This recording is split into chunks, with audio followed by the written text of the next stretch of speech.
Now, for a sport that's got so much information out there and so many people obsessed with unpacking what the most relevant and helpful information is to improving our running performance, there's a few things that we should know that so many of us runners don't know. Today, I want to unpack 6 of these for you to hopefully transform your running with some really simple strategies. All right, the first thing is hydration. For so many of us, we think when we go and exercise, we just got to come home and replace the water that we lost. Yeah, sure, that's part of it.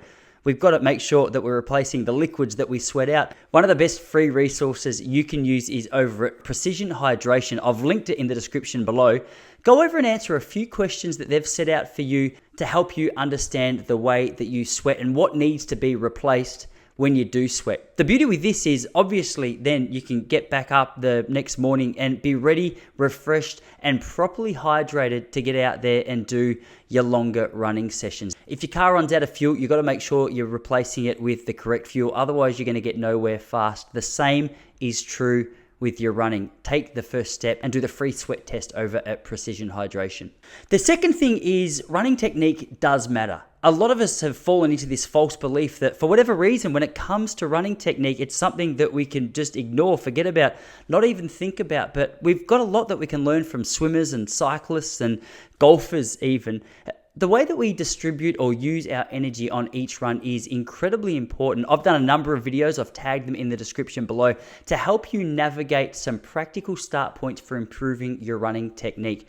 One of the biggest advantages you'll find later in a training session and later in a race is if you've been using your energy more effectively, then there's not going to be so much wasted energy being thrown around in ineffective technique. You'll see things like tense arms, tense hands, tense shoulders, tense jaw.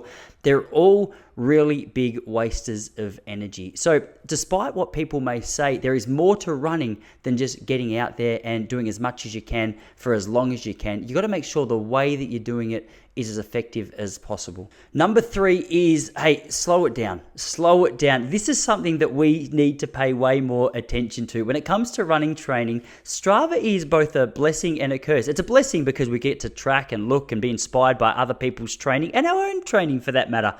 The problem with it though is we can get caught in the trap of just trying to upload some pretty solid, fast, easy runs. Problem with that is if we get caught in a trap of just trying to look good on our easy runs, then we can get caught up thinking, all right, well, I've got to lift the pace because last week I did 4 minutes 30 per K. This week I have to do 4 minutes 20 per K.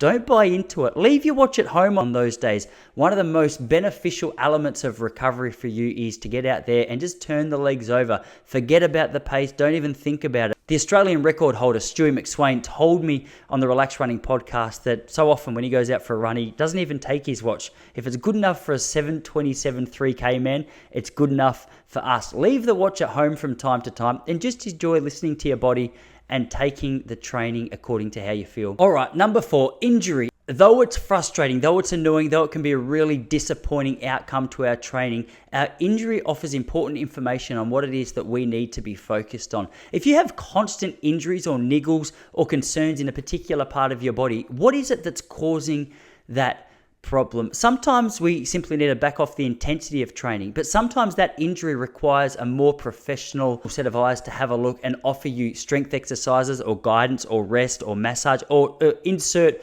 so many other things in there.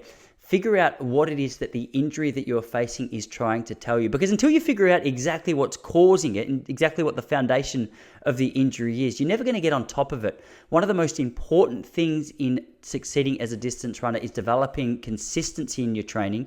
And the best way to develop consistency is to make sure that if there's any niggles, injuries, or injury concerns, you get it treated as quickly and as effectively as possible. So we can see you back on the track and training well, so that hopefully in the next few months we can see some bigger and better results. All right, for brand new runners, one of the big concerns that you have is what you look like when you're out there. Here's some good news.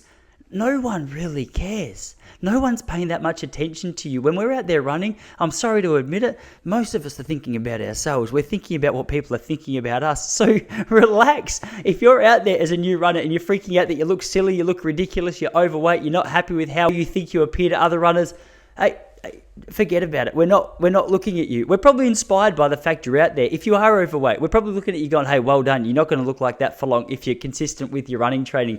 So Don't let that be a stumbling block. Get out there, start taking the steps that you need to see improvement. We're not thinking about you, we're thinking about ourselves. It's a pretty selfish sport if you haven't already realized. All right, and the last thing that we want to speak about is there should be nothing new done on race morning. Whatever it is that you think you'd like to do on race morning, practice it in training more than once before you get out there. There is nothing worse than trying a new hydration tactic for race day. There's nothing worse than trying a new warm-up tactic or a new pair of race shoes or a new pair of socks. Figure out what works for you, from when you eat to what you eat to how much you eat to when you start your warm-up, how much you need to sleep.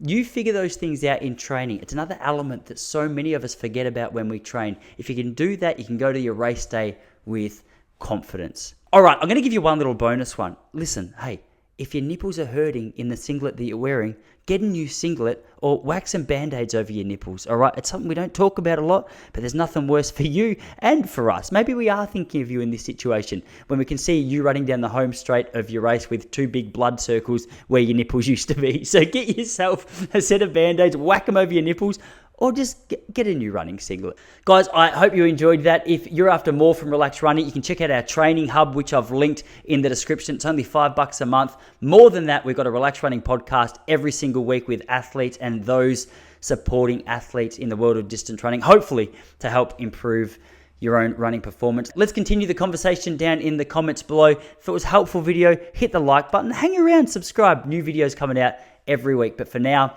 that's enough from me. Let's continue the conversation down in the comments below.